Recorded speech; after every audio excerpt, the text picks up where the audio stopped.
Assalamu alaikum and hello everybody. Welcome back to my YouTube channel ZK English Mastery. So today I'll be discussing with you all Pride and Prejudice by Jane Austen. So आज हम इस video में आपके साथ में characters breakdown भी share करूंगी और साथ ही साथ मैं एक प्लॉट समरी भी शेयर करूंगी प्राइड एंड प्रेजुडाइस का, where we will discuss the main basic plot summary of Pride and Prejudice and along with that the major characters breakdown. So let's get started. पहले मैं आपको बताना चाहूंगी कि pride and prejudice जो कि Jane Austen के द्वारा लिखी गई है वो पब्लिश की गई थी 1813 में, पर उसे लिखा गया था 1797 में और इसका फर्स्ट टाइटल जो था वो था फर्स्ट इम्प्रेशन. ऑलराइट, उसके बाद उसका लेटर ऑन इसका टाइटल चेंज किया गया और इसको चेंज करके रखा गया था प्राइड एंड प्रेजुडाइस. ऑलराइट, ये तो एक short introduction about the novel. Now let's get started with the major character breakdown. तो इसमें तकरीबन 7 मेजर कैरेक्टर्स का ब्रेकडाउन मैंने आपके साथ शेयर किया है और भी 2-4 कैरेक्टर्स हैं जिनका कोई खास रोल नहीं है और ना ही उनसे रिलेटेड क्वेश्चन आंसर्स आ सकते हैं आपके एग्जाम में. सो जो ज़्यादा इंपॉर्टेंट था वो मैंने सारी चीज़ें इस वीडियो में कवर कर ली हैं, don't worry. So the very first character is Elizabeth Bennet who is the protagonist of the play. यही इस प्ले की प्रोटैगनिस्ट है. प्रोटैगनिस्ट मतलब हीरोइन होता है जो कि स्मार्ट है एंड बोल्ड है. और एलिजाबेथ बेनेट की, जैसा कि मैंने यहाँ पे लिखा है दोस्तों, 5 बहनें हैं जिसमें से ये जो है एलिजाबेथ वो 2nd नंबर पे आती है. ऑलराइट, इसका मिस्टर डार्सी के साथ लव एंड हेट रिलेशनशिप रहता है. नंबर 2 मिस्टर फिट्जविलियम डार्सी जो कि हीरो है इस नॉवल का. जैसा मैंने बताया, मिस्टर डार्सी एलिजाबेथ बेनेट का लव एंड हेट रिलेशनशिप रहता है उसके साथ. रिच रहता है, ये हैंडसम रहता है और थोड़ा बहुत एरोगेंट भी इसका इंप्रेशन पड़ता है. वो किस तरह से पड़ता है वो मैं प्लॉट समरी के साथ डिस्कस करूंगी, बट ये असल में एक बहुत ही जेंटलमैन है. Now coming to the third character which is Jane Bennet, Elizabeth की बहन. स्वीट है, सॉफ्ट स्पोकन है और इसका जो लव लाइफ है वो है मिस्टर बिंगली जो कि मिस्टर डार्सी का दोस्त है दोस्तों. Now Mr Charles Bingley Darcy का क्लोज फ्रेंड, फ्रेंडली है और चार्मिंग है. Number 5 Mr Bennet and Mrs Bennet. Now Mrs Bennet और मिस्टर बेनेट एलिजाबेथ के मम्मी पापा है. एलिजाबेथ की मम्मी काफ़ी ड्रामेटिक है और उनका ज़िंदगी में बस एक ही टेंशन है कि उनकी बेटियों की शादी हो जाए. ऑलराइट, और उसके पापा जो है वो बहुत ही पैसिव है, चिल है एंड इंटेलिजेंट है. लीडिया बेनेट यंगर सिस, एलिजाबेथ की सबसे छोटी बहन, काफ़ी इमेच्योर है और काफ़ी केयरलेस देखने को मिलेगी आपको इस प्लॉट समरी में. Now coming to the 7th and the last character breakdown, Mr George Wickham.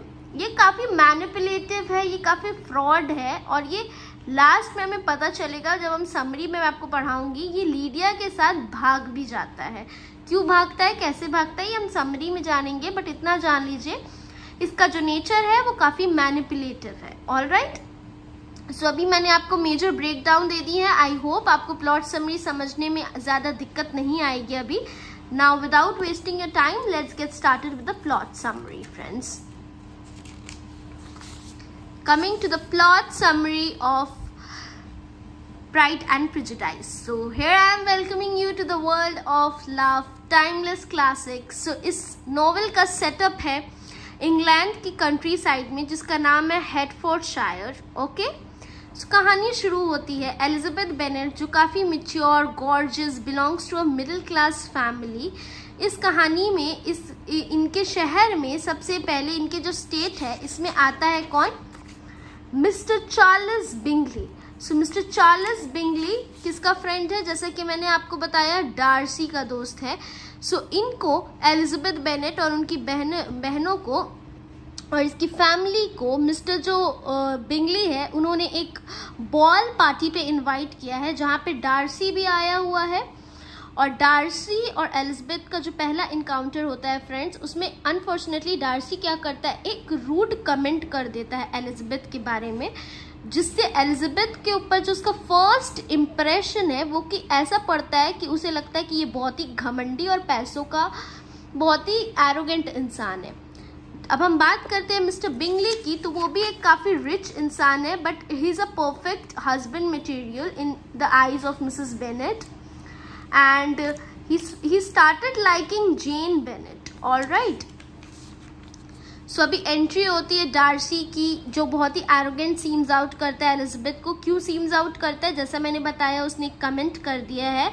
Now जो मिस्टर बिंगली है, वो जो जैसा मैंने बताया आपको, जेन बेनेट को पसंद करने लगता है। He proposed Jane Bennet. Alright, and इस बीच क्या होता है, डार्सी को क्या लगता है कि वो सिर्फ उसके पैसों के लिए उससे प्यार करती है, और डार्सी उसे एक वार्न कर देता है कि see I think she likes only because of your money, and वो उसे बस एक वार्निंग करता है। अब इससे एक और मिसअंडरस्टैंडिंग क्रिएट हो जाती है एलिजाबेथ को, कि उसे ये लगता है कि जेन बेनेट से मिस्टर बिंगली को दूर करने वाला डार्सी है।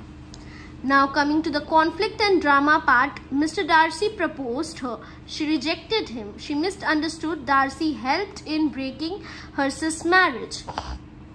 मिस्टर डार्सी प्रपोज करता है एलिजाबेथ को, बट वो रिजेक्ट कर देती है। क्यों रिजेक्ट करती है, जैसे मैंने बताया, उसे ये लगता है कि उसने ही जेन बेनेट की और मिस्टर बिंगली की शादी तुड़वाई है।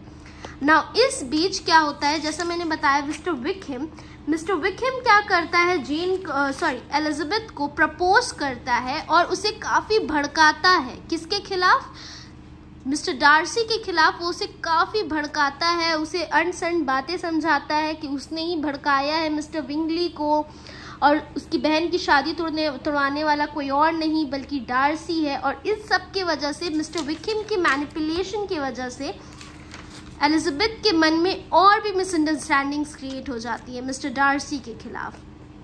Letter on, realization and romance. Darcy क्या करता है, एक लेटर लिखता है फ्रेंड्स एलिजाबेथ को, जिसमें वो सारी चीज़ें एक्सप्लेन करता है एलिजाबेथ को कि ही हैजंट डिड एनीथिंग, और उसने सिर्फ और सिर्फ मिस्टर बिंगली को एक वार्निंग दी थी, और बाकी rest of the decisions mister Bingley का था। उसने बिल्कुल भी किसी तरह से भड़काया नहीं है, और वो बताता है कि विकहम उसे सिर्फ भड़का रहा है।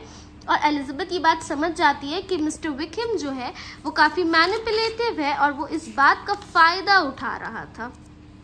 Alright, so Elizabeth realized it's for their betterment. Elizabeth ने ये रियलाइज़ किया कि वो उसने जेन की बेहतरी के लिए ही किया था, ये सब अपनी दोस्त की बेहतरी सोच रहा था वो, और वो एक नाइस इंसान है।